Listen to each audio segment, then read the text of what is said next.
Hello, beautiful people, and good morning, and welcome to SEC Nation live from the University of Georgia in Athens, Georgia. Bring it to the set. Tim Tebow, Jordan Rogers, Roman Harper, Paul Feinbaum. It's so good to be with you guys in Week 12. And this Paul, is the second time. You excited? Last year, they only played twice. And the second game was one of the best games of the year. I think we'll see similar tonight. You know, with me, I just know I'm really looking forward to it to see if I can get this answer. This question answered for me, and that is that Texas has a Georgia problem. The same way Georgia has an Alabama problem. I know I've taken my first statement to talk about Alabama because they have another big game too. But does Alabama have an Oklahoma problem? Possibly so. That is what I want to see. We'll find out later today, right? Good question today. Okay, before we get into anything else, I want to tell you just how important today is as we come down to the final weeks of the regular season. Entering the week, Texas has a 77% chance to make the college football playoff with a win later today, while a loss drops the Longhorns' chances to just 31%, according to the All-State Playoff Predictor. Georgia, on the other hand, has a 99% chance at the CFP with a win. A loss drops the Bulldogs to an 81% chance. Here's what's coming your way on SEC Nation.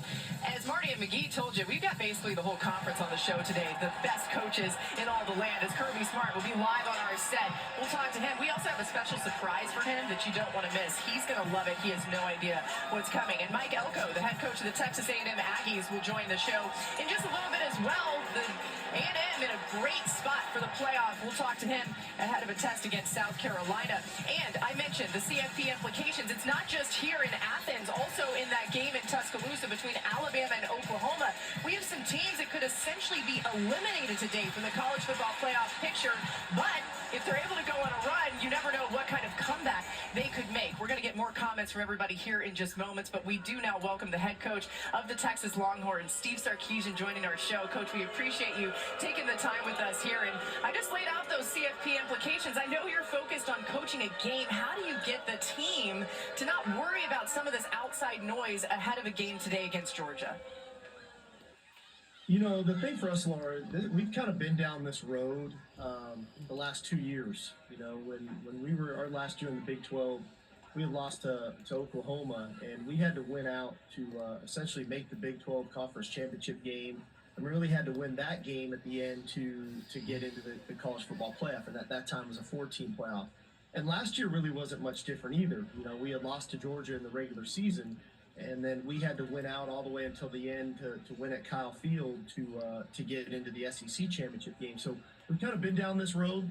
I think our messaging has been very consistent with our players. It's focusing on the task at hand, and that's what's right in front of us. And we've got a big task in front of us tonight. You know, we got to get ready to go play an excellent Georgia team on the road at night. We know what that's all about. They're 52-2 in their last 54 home games, and so we got to get ourselves ready to play. We've seen Arch Manning improve throughout the season. It's been pretty fun to watch. How would you describe where your quarterback is right now? Well, I think that's part of the beauty of college football. It's part of the beauty of why I enjoy coaching college football, is to watch the development of your players in your program, whether that's, you know, on the football field, whether that's in their personal lives, in the classroom, and you see that growth and development and maturity happen. I think we're seeing that with Arch right now, and whether it's good or bad, the whole world gets to see him grow up and change and become the player that I think everybody envisioned him being. But I think, to be fair to him, it's taken a lot of hard work. It's taken a lot of quieting the noise and focusing on what he can control. And a lot of credit to him, a lot of credit to his teammates in supporting him.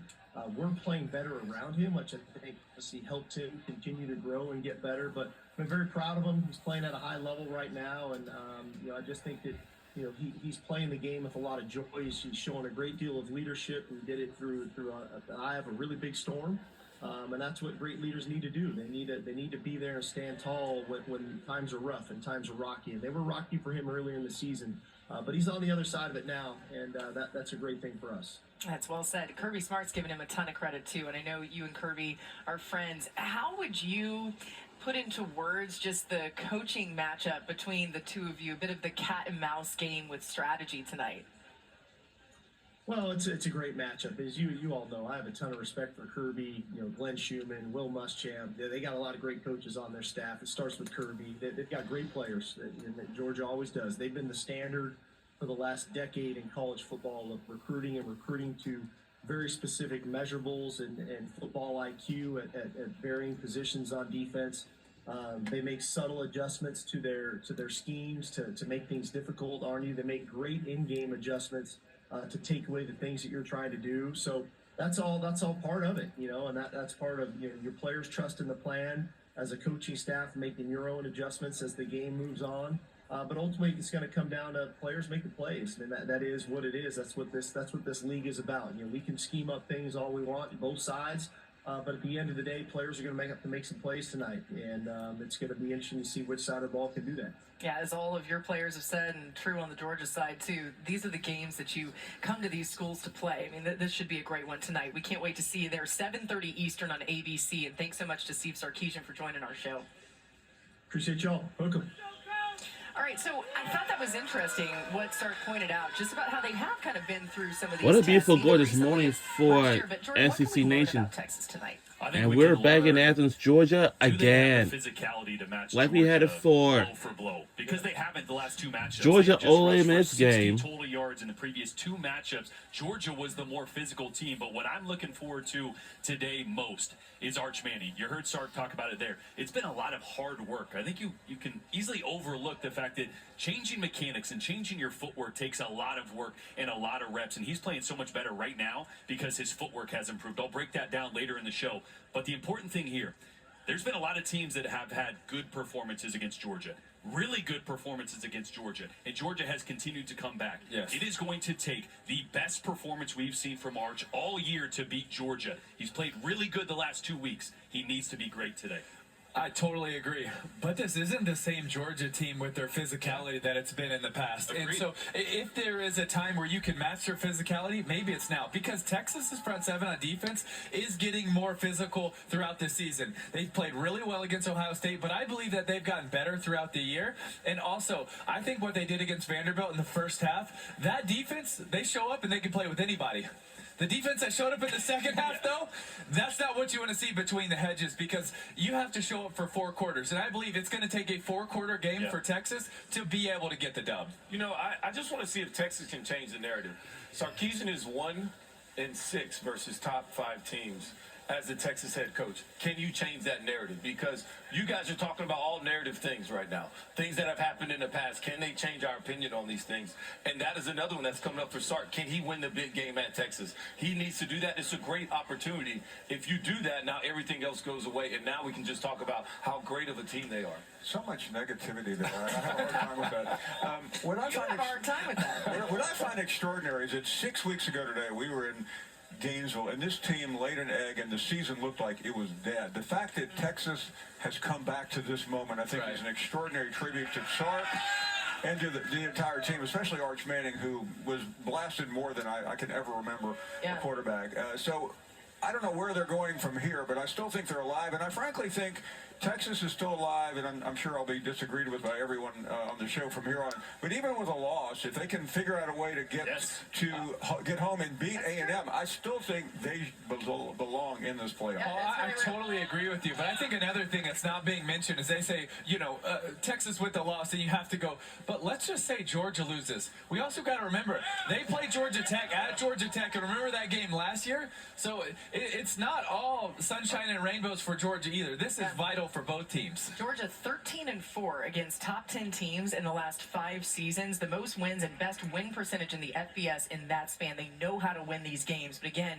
they're going to have to figure out how to do it tonight against a Texas team they have a lot of respect for. Let's welcome in Pete Thamel now with the latest on this game when it comes to some injuries that we should be aware of. Pete, good morning. What more can you tell us? Morning from Pittsburgh here, Laura. Two core players in this Texas-Georgia game we have updates on this morning. One is Georgia tight end Lawson Lucky. Remember, he left that Mississippi State game with an apparent head injury. He is cleared to come back and play. He is off the injury report, and he's ready to go. He's ramped up in practice during this week. He obviously has 3 touchdown catches this season. He's a red zone threat. I think it's going to be hard to move the ball today, so look for Lawson Lucky to return and play a big role. As for Texas, starting safety Michael Taft returns after missing 2 games with that thumb injury. Think of him quarterback of the defense, Laura. They've really struggled in pass defense with his absence, not only as a player, but he's also a leader, gets them lined up back there. So Michael Taft's return should help. The Texas defense has struggled in back-to-back games against Mississippi State and Vanderbilt. Taft hopes to change the tide. Yeah, it's great to get Taft back. Also, this Georgia O-line, as you know, Pete, finally the healthiest it's been these last couple weeks in the season. Thanks to Pete, it's time to take a look at some extraordinary games to focus on with this week's Saturday slate, brought to you by Regions Bank. At noon on ESPN, number 3 Texas A&M versus South Carolina. While the Aggies 17.5-point favorites, what happened last year may matter more. A&M took a 7-game winning streak into South Carolina, lost to the Gamecocks as the beginning of a downward spiral, missed chance for the playoff. They have said this week, these Aggies have, that it's personal in this game. Yeah, but Laura, what about the Golden Boot? This is a crazy game. You're going to have LSU showing up with Michael Van Buren, the backup quarterback, very talented. I'm really interested to see how he plays. I'm even more interested to see who shows up and plays inspired football, plays for their interim coach, because as we saw some teams last week with interim, some show up and some don't. Kentucky showed up last week against Florida and smacked it, Timmy. I'm sorry to say. That was the best. Yes, they did. The best Cutter Boley has looked all year, and he continues to get better. But hey, wait a minute. Tennessee Tech is 10-0. Yes. Don't sleep on these guys. I don't even know what their mascot is. It's an Kentucky, you eagle. better show up. You better show up if you're Kentucky. I got Oklahoma at Alabama. Yes, Oklahoma is 4-2-1 all time. But if you take my terrible team out of it, it is actually tied 2-2-1. So you remove me and my team. That is the big problem, not an Oklahoma or Alabama problem. I'm really looking forward to this game. A tough matchup with everything still on the line for both of these teams. Will Kalen DeBoer show up in a black hoodie? That's what I He will. He has no other choice. Thank right? you. Meanwhile, on Rocky Top, New Mexico State and Tennessee needs to get right. They have a pretty rough finish. They have to go to Florida, and they have Vanderbilt. Their playoff hopes are pretty much all but gone, but they can still salvage a good season, and they need a good performance tonight to get some momentum. All right. The team that didn't show up last week, Florida at Ole Miss in the Fighting Lane Kiffins. There's a lot on the line on this one, and I mean that for Ole Miss, and that's about it. But this is going to be exciting because they're going to play with a little bit of anger because Florida knocked them out of the playoff last year. But let's also see what Florida team shows up. I'll be headed to Como right after this. And hey, remember when teams were excited about playing for a bowl game? Mississippi State trying to get to a bowl game. They got Missouri, and they have the Egg Bowl to finish the year. They got to get a win in one of those. Blake Shapen knocked out of the game last week. He should be back. They should be full strength, and Matt Zoller's the true freshman on the other side trying to get it going for the Tigers. And right here in Athens, a rematch of last season's SEC championship game that the Bulldogs won. Number 5 Georgia against number 10 Texas, 7:30 on ABC. The Bulldogs healthy, ready for a 4-quarter fight. Texas well aware of the implications of these games. You just heard from Steve Sarkisian how focused they are with an Arch Manning that's playing some of his best football of his career. This is where we stand following the second rankings reveal from the CFP committee. If the season ended today, this is what the bracket would look like for the college football playoff.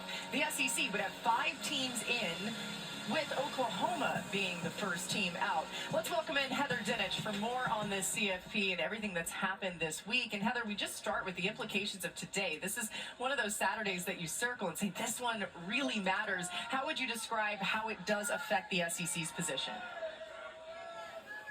Well, we'll start with the 2 biggest games. When you look at Texas at Georgia, my good friend Paul Feinbaum is right. If Texas has 3 losses, it would still be in the conversation for the college football playoff, assuming it beats either Georgia or Texas A&M, giving it a top 5 win, and of course Arkansas in between. But that could mean that the Longhorns are this year's Alabama, meaning they're ranked in the committee's top 12, but fall out to make room for a conference champion. And then when you look at Oklahoma at Alabama. This is a must-win for the Sooners because if they pick up 3 losses, I don't think they have enough on their resume to compensate for it. Their best wins would be against Michigan and Tennessee. And then on the flip side, Alabama with a loss, Oklahoma with a win.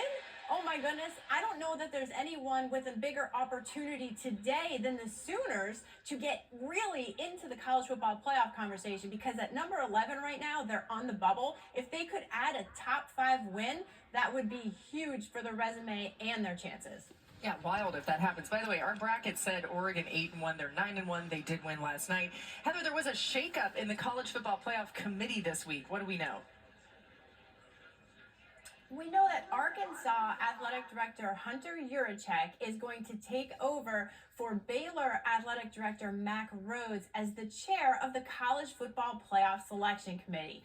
Rhoades took a leave of absence from his position at Baylor for personal reasons. So what does that mean? It means college football fans, if you don't know already, Hunter Yurachek is going to be the face and the voice of the selection committee, explaining to our good friend and colleague Reese Davis on Tuesday nights the committee's rationale and how they got to their top 25 each week through Selection Day.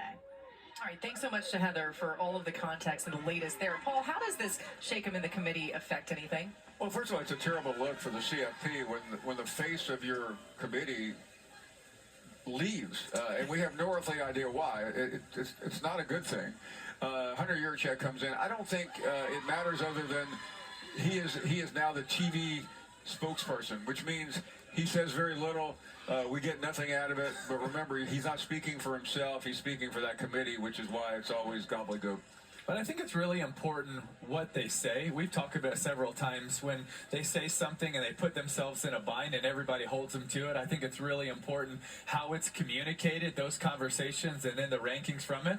But I think something important to mention is one of the games last night, not the Oregon game, but the Louisville-Clemson game. Yeah. Because Clemson got that win, it hurts the ACC. And how much will that affect the strength of record and the strength of schedule for Miami? And then Miami's win against Notre Dame. I think that's really something to pay attention to. I think with the change in leadership, you mentioned they don't give you much on TV. I actually think Mack Rhoades gave way too much in his answers, and he gave insight to what they're looking at and how far in the weeds they go to the eye test, which tells me the importance of a game like today for Texas, because we mentioned it. They have Georgia, they have Texas A&M. I think everybody up here agrees, if they win one of those and look really good in another, they should be in the college football playoff. But that's the thing.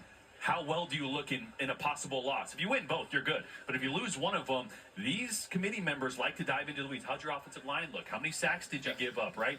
More so than metrics at times. So I think we got some insight into that committee, and style points matter. Yeah, my only deal is that, first of all, it's way too early. It's not too early, but I just don't care that much about everything that they say on TV because exactly what you said. Now we ended up just tasting our tail round and round and round. But it matters because if they rank somebody high for a reason, that person gets a win. Now other resumes look better. Yeah. Like I just wish that they would just stick to whatever they tell us they're going to go by. But they don't. It was strength of record. It was the metrics, and now it's offensive line play. This is why I give my time to Jordan, because Jordan has all of this down. Just give it to Jordan. No, we're good. Get on this. Go, Jordan. Go. It's okay. Well, okay, so either way, it did maybe affect things minorly, but I think what's way more important is what you brought up today about Texas and really the impact that today can have on what ultimately happens in the CFP. We're just getting started here on SEC Nation, and Mike Elko arriving there at Texas A&M. 6-0 in the SEC for the first time, about an hour 45 to kick off on ESPN at noon, and we will visit with Mike Elko on the field in just a little bit, asking him about this great run that the Aggies have been on, and there is a little revenge factor in this game for the A&M Aggies. All right, coming up on Nation, head coach Kirby Smart joining us right here on set, talking about his Dogs matching up against number 10 Texas. The coaching matchup really is fascinating in this one, too. And later, Georgia tight end Lawson Lucky decided to play college football an hour from home to be close to his 13-year-old brother, Cannon. You don't want to miss this incredible story on this Saturday. And next, it's number 11 Oklahoma versus 4th-ranked Alabama. Mateer, Stockton, Kirby, Venables. Who has the edge in all of these matchups today? We'll tell you more next. We'll be right back on either side of this messages.